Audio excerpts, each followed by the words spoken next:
Y aplauso para el doctor Agustín Torresí.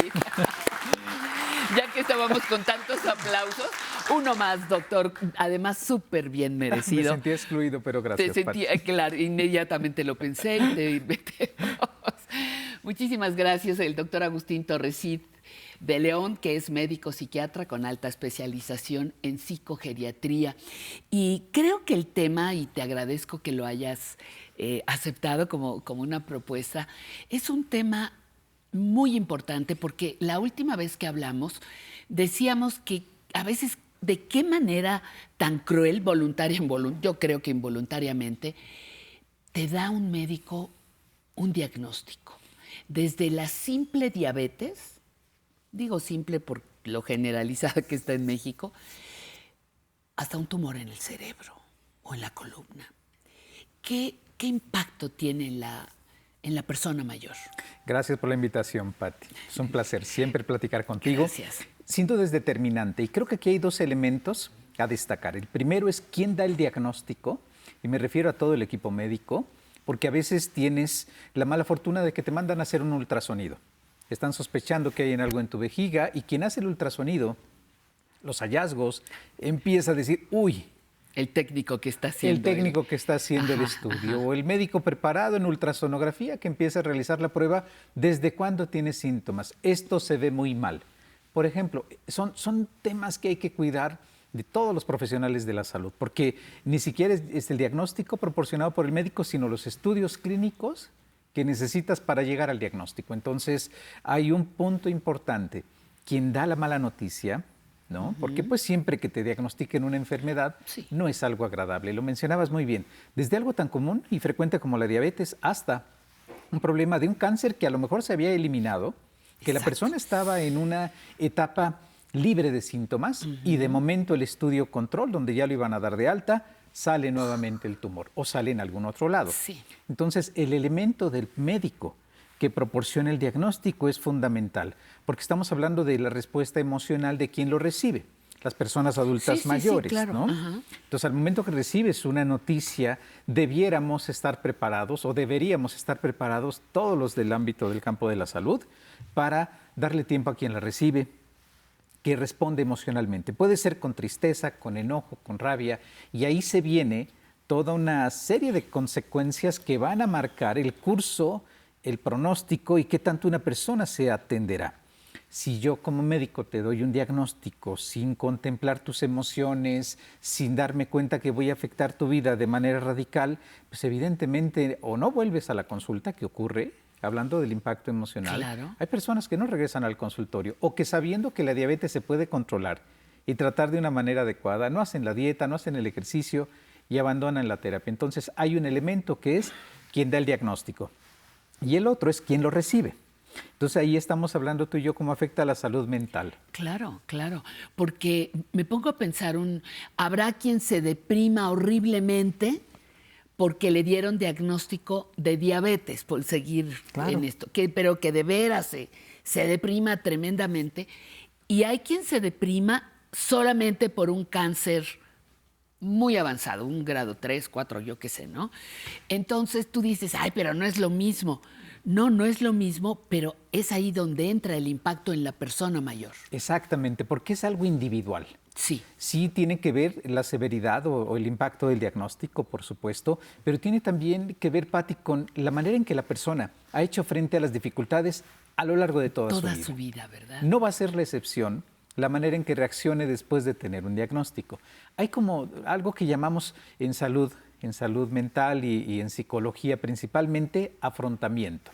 Y afrontamiento, Pati, quiere decir cómo enfrento yo una situación que considero rebasa mis capacidades, ya sea tanto psicológicas como conductuales. Eso, la parte de afrontamiento, es muy importante señalarlo, porque hay personas que afrontan de manera evitativa, niegan la condición, están deseando no tener lo que tienen, preferirían que les hubieran dado otro diagnóstico. Son maneras, yo no diría no saludables, pero que retrasan la toma de decisiones para atenderte de manera oportuna y que la diabetes sea controlable y que no tengas complicaciones severas y graves. Pero efectivamente hay otro tipo de afrontamiento. No queremos decir que a todas las personas que les dan un diagnóstico lo van a pasar mal. Hay quien tiene esto que llamamos afrontamiento activo, resiliente, buscan información, se atienden, siguen las indicaciones y no afecta Y cursa la considerablemente su enfermedad, vida. digamos, bajo control, ¿verdad? Incluso en aquellos casos donde tu enfermedad no tiene remedio, donde una persona ha quedado completamente, pues no hay cura. ¿Cómo enfrentamos esto, Agustín? Las personas mayores, por más guajes que se hagan y 80,000 cirugías, 2,000 negaciones cotidianas de que no estoy viejo, estoy joven, no estoy viejo, estoy joven, sabemos en el verdadero fondo que estás envejeciendo. Claro. ¿Por qué nos toma tan de sorpresa la enfermedad? O sea, me queda claro que la vejez no es enfermedad, por más que nos quieran insistir en ello. No es enfermedad, pero también sé que en la vejez voy a enfrentar muy probablemente la enfermedad. Entonces, ¿por qué me cuesta tanto trabajo o me siento tan sorprendida cuando llega ese diagnóstico? Muchas veces hablamos del contexto, Patti, lo que se tiene conceptualizado como bueno y malo en una cultura y una sociedad. Y tú lo has mencionado infinidad de ocasiones. En muchos ámbitos, ser adulto mayor, ser una persona adulto mayor es malo, es negativo, no acepto mi edad y tengo todos estos comportamientos. Sin duda alguna el contexto tiene mucho que ver para no asumirme como alguien enfermo. Hay quien considera el envejecimiento exitoso como la ausencia de enfermedad, pero le estás diciendo con claridad, es inevitable que enfermemos producto de la edad. Entonces las personas tienen mucho que ver con las pérdidas principalmente que suceden a partir de los 60 años de edad. Estamos más conscientes que hay pérdidas físicas, psicológicas, no solo esas, financieras, Patti, porque también es cierto, me das a mí un diagnóstico con 70, 75 años de edad de una condición que requiere que yo gaste mucho dinero para tratarme, o que la cirugía pudiera ser muy costosa, muy no elevada. tengo seguridad social, lo que sea, las razones que hayan sido, eso puede impactar considerablemente. Claro, claro. No es solamente mi emoción frente a la enfermedad, Exacto. sino mi contexto, claro. Y mi contexto son si tengo o no quien me cuide, si tengo o no quien me acompañe, si tengo capacidad de movilizarme, hay que decirlo así. Hay muchas personas que vamos, hay programas en el país que se están haciendo de médico en tu casa, por esa razón, porque no pueden bajar 7, 10, 14 escalones, que diríamos esto es algo muy sencillo, pero en absoluto, para quien tiene una dificultad motriz, eso es una barrera y muy, muy difícil de sobrellevar. Entonces, no es solamente como te lo dice el médico, porque es cierto, cuando vamos al doctor estamos viendo la cara del médico, ¿no? Si sonríe, si se enoja, si se frunce el ceño, estamos completamente angustiados. Creo que cambiar la idea de paciente, fíjate que en el área de salud mental, en psicología, especialmente en terapia conductual, no les gusta que le llamemos paciente. Porque eso implica que una persona sea pasiva. Exacto. Pacientes que esperas, que como mucha docilidad, ¿no? Como mucha docilidad, como mucha indefensión. Consultante es mejor. Consultante. Entonces, la manera de consultante se refiere a una conducta y una actitud más activa. Te pregunto, ¿y esto que tengo? ¿Y se me va a quitar? ¿Me voy a componer? ¿Me voy a curar? ¿No me voy a curar? Muchas veces la presión de las personas adultas mayores no viene de ellos mismos, no es que no hayan aceptado que la vida va a llegar a un final y un término, sino los hijos. Sí. La presión importante. Hay que convencerlos a ellos, ¿no? La presión importante de trátate, cúrate, cuídate, Patti. Sabemos que hay tratamientos que pueden ser muy aversivos para una persona mayor, con enfermedades muy, muy avanzadas, donde seguimos apostando por cantidad en cuanto a tiempo y dejamos a un lado la calidad de vida. Exactamente. Y eso es algo que la persona es la única que lo puede decidir. Y eso es lo que tenemos que promover, lo que tú haces, activamente. Exacto. ¿Cómo podemos prepararnos como personas mayores para esos momentos difíciles? Porque fíjate, la vida te va preparando. Hablabas de pérdidas. De momento, pues ya sabemos que nos vamos a morir. Ya se murieron 5 amigos, claro. 3 amigas. Ya se murió, se muere. Yo lo que siempre digo, se muere nuestra ciudad, se muere nuestra música, porque se va reduciendo los espacios. Claro. Entonces llega un momento en el que mi muerte empezará, digamos, con una enfermedad, probablemente. Seguro. ¿Cómo me preparo para eso? Creo que tendríamos que estar preparados para eso. Claro. Claro, Pati, así como preparas, si tienes un seguro o haces una inversión o tienes algo en lo financiero, en la salud psicológica también debiéramos estar preparados.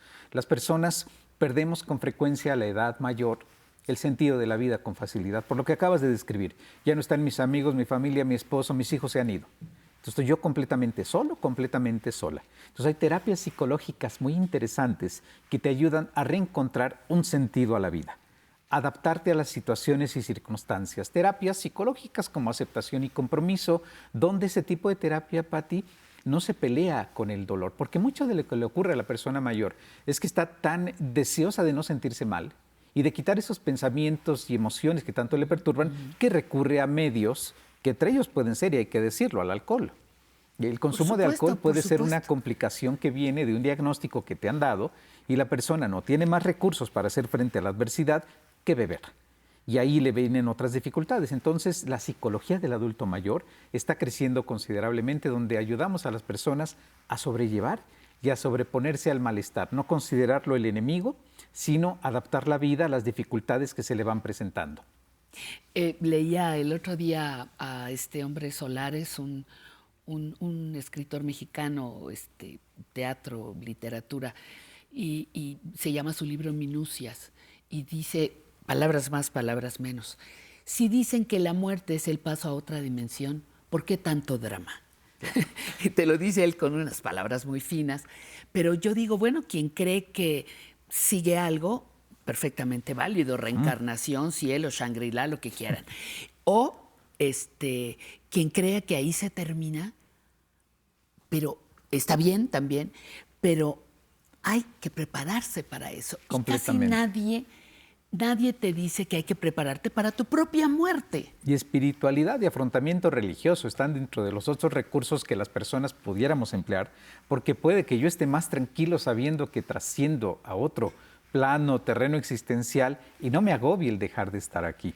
Ese tipo de planteamiento puede ser alivio, y hay personas que efectivamente tienen derecho a no hacerlo. Entonces, lo importante es facilitar estilos de afrontamiento saludables en los que la persona se enfoque no tanto en la emoción, sino en la situación del problema, y que haga los ajustes necesarios, recordando que va a tener una presión importante familiar y que la decisión al final la tiene cada uno de ellos. Y pedirle a los médicos que cuando den encarecidamente o a los que hacen los programas en los programas académicos, Pati, que pongan una materia que diga cómo informar del cómo dar malas noticias debiera ser una materia obligatoria en cualquier área de la salud, porque es lo que hacemos todos los días. Dicen que se insensibilizan los médicos. Se deshumaniza un punto, Pati. Uno pierde la sensibilidad del dolor del otro. Por tanto dolor alrededor. Tienes que intentar hacer algo para que no termine. ¿Para sobrevivir? Completamente. La idea también es cuidar la salud mental de los médicos. Aprovecho tu espacio para mencionarlo. Médicos no solamente ya formados, sino médicos en formación, residentes, internos de pregrado, estudiantes de medicina. Ese es otro tema, ¿verdad? La salud mental de los médicos. Pero bueno, queridísimo Agustín, un placer. Gracias por abordar estos temas que pues todavía no tienen como renglones específicos, ¿no? Pero que los necesitamos ahora que la población de personas adultas mayores crece y crece día con día. Gracias por tu cercanía con nuestro programa. Gracias.